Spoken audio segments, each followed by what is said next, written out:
presidente, tiene la palabra finalmente el profesor José Antonio Rodríguez García de la Universidad Rey Juan Carlos. Buenas tardes. Buenas tardes.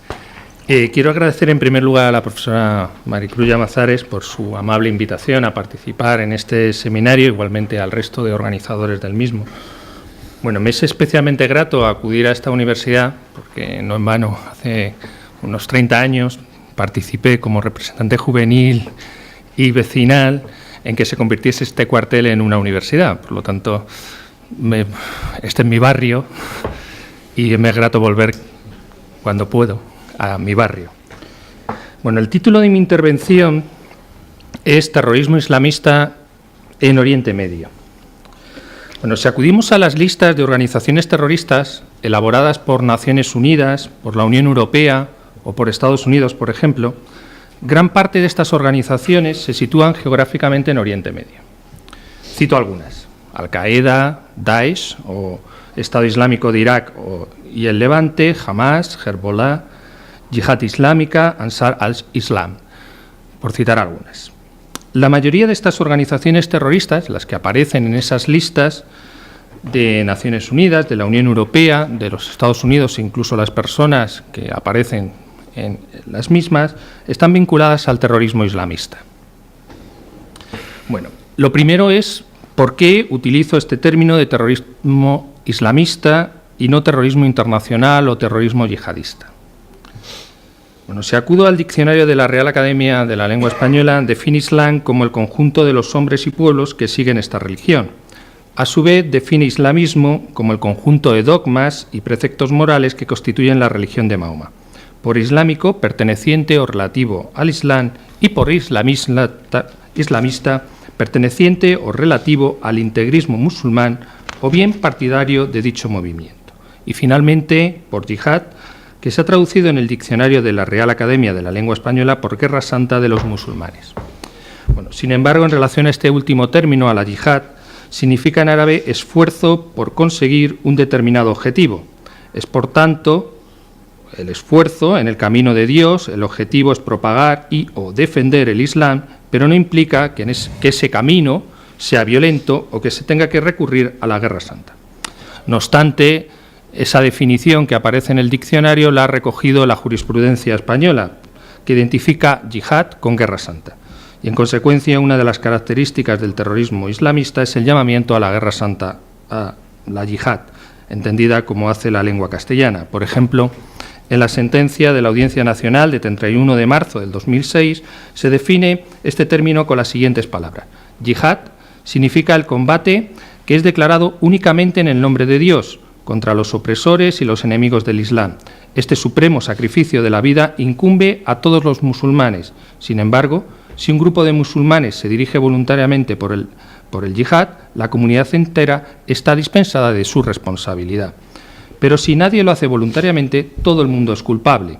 El yihad es un deber primordial de los musulmanes que les concierne lo mismo que las oraciones cotidianas o que el ayuno. El que se sustraiga de ello es un pecador.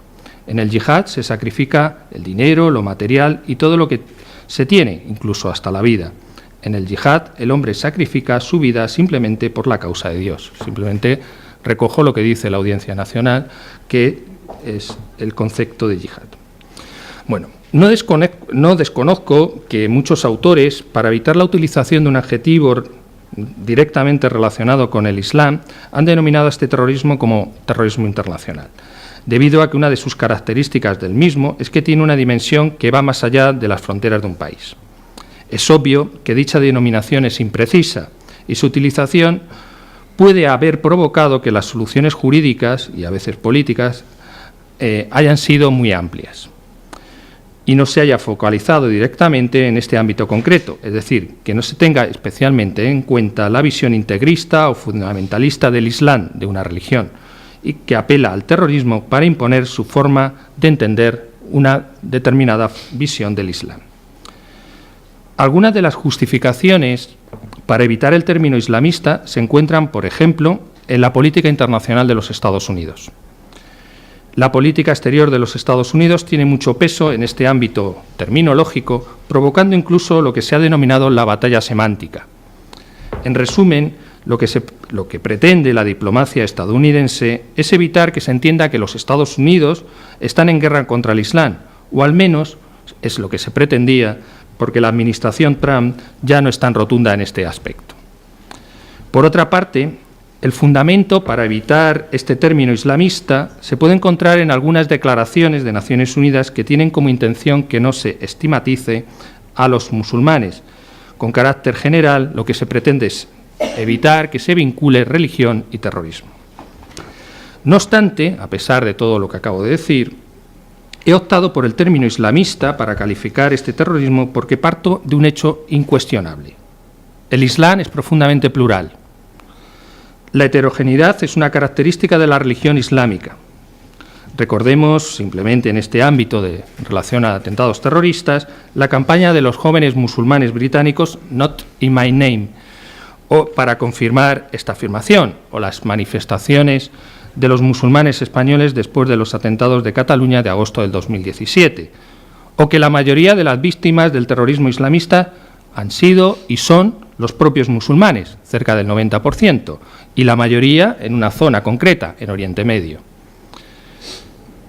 Como he dicho, el diccionario de la Real Academia de la Lengua Española define con precisión el término islamista, en concreto perteneciente o relativo al integrismo musulmán y partidario de dicho movimiento.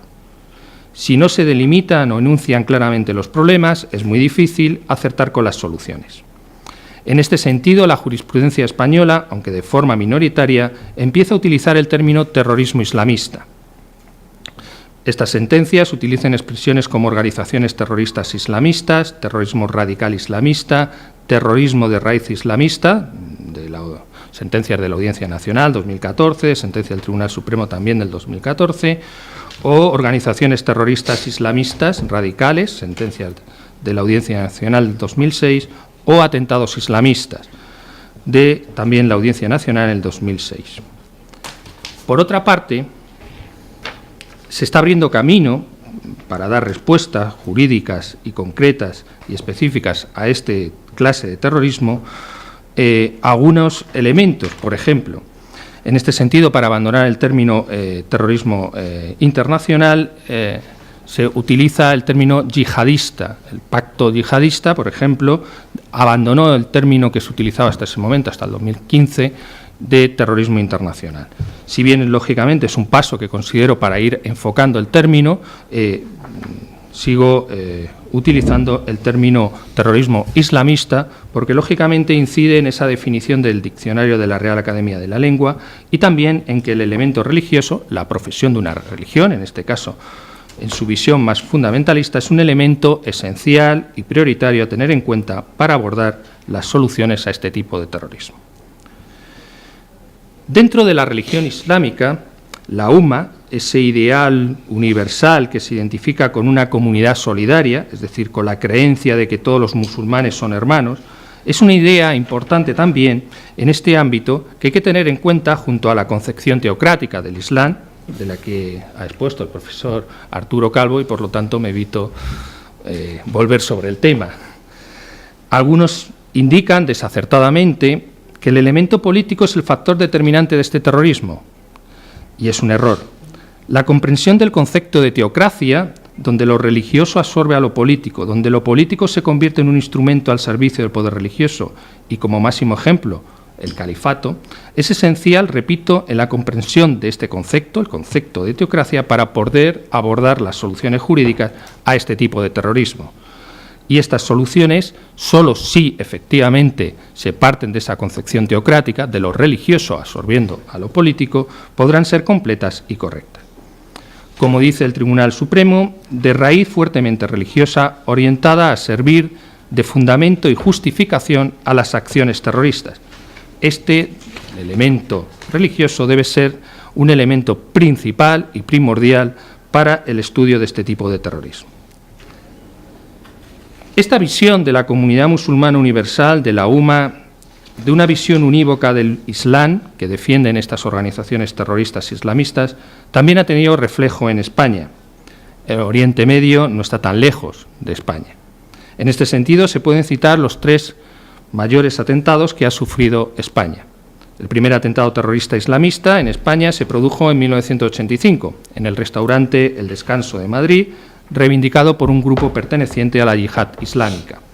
En él murieron 18 personas y más de 100 resultaron heridas. El atentado del 11 de marzo del 2004. El magistrado de la Audiencia Nacional, el juez instructor Juan del Olmo, concluye en su instrucción que el atentado fue inspirado, pero no ejecutado, por la red Al-Qaeda, justificando la acción en la participación española en la guerra de Irak. Así lo confirma la sentencia del Tribunal Supremo de 17 de julio del 2018. Y por último, los atentados de Cataluña de agosto del 2017, el autodenominado Estado Islámico reivindicó el atentado mediante la agencia de noticias AMAC. Por su parte, el artículo 575 del Código Penal, modificado en el 2015, no es ajeno en su nueva redacción a lo que está ocurriendo en Oriente Medio, y especialmente en relación con la guerra de Siria, que comenzó, como todos sabemos, hace 7 años. La denominada Primavera Árabe llega a Siria en el 2011. Las protestas contra el gobierno de marzo de 2011 derivaron en una guerra civil entre las fuerzas gubernamentales y la oposición armada, desembocando en un conflicto internacional donde la lucha contra los terroristas islamistas se entremezcla con el conflicto de intereses de varios países extranjeros, incluidos los Estados Unidos y Rusia, así como potencias regionales como Arabia Saudí e Irán. La organización que agrupaba en un principio a la oposición siria fue el Consejo Nacional Sirio, con base en Estambul, y en 2011 incluía a todas las facciones antigubernamentales. Sin embargo, las divergencias políticas, militares y religiosas dividieron este Consejo Nacional Sirio entre los años 2012 y 2013 en diferentes grupos armados, entre una oposición moderada y una oposición radical. Por su parte, los kurdos crearon su propia organización, de la que forma parte su brazo armado, la Unión de Protección Popular. Debido a la división, tanto política como religiosa, de las fuerzas opositoras, diferentes tipos de grupos terroristas islamistas se han asentado en ese territorio, entre ellos el antiguo Frente al-Nusra, la rama local de Al-Qaeda y el autodenominado Estado Islámico, que llegó desde Irak, comenzando a adquirir un mayor protagonismo en su confrontación contra las fuerzas gubernamentales. A todo esto hay que añadir otras diversas organizaciones, en este caso agrupaciones chiitas, como Hezbollah, que apoya al gobierno sirio, que a su vez es apoyado por el gobierno ruso, que combate al Estado Islámico, al Frente al-Nusra, al Ejército Libre Sirio, apoyado por Turquía, a las Fuerzas Democráticas de Siria, apoyada por los Estados Unidos. La consecuencia de esta guerra civil, que hoy continúa, será todavía impredecible su resultado final. En todo caso, en este contexto, y como he dicho antes, nuestro Código Penal, el Código Penal español, en ese artículo 575, establece que aquellos que se trasladen o se establezcan en un territorio extranjero controlado por un grupo o organización terrorista serán condenados a las penas que establece ese artículo 575. Esa redacción que se hace el 2015 está especialmente orientada a los retornados de los combatientes de la guerra en Siria y, por lo tanto, para evitar que puedan cometer atentados en España.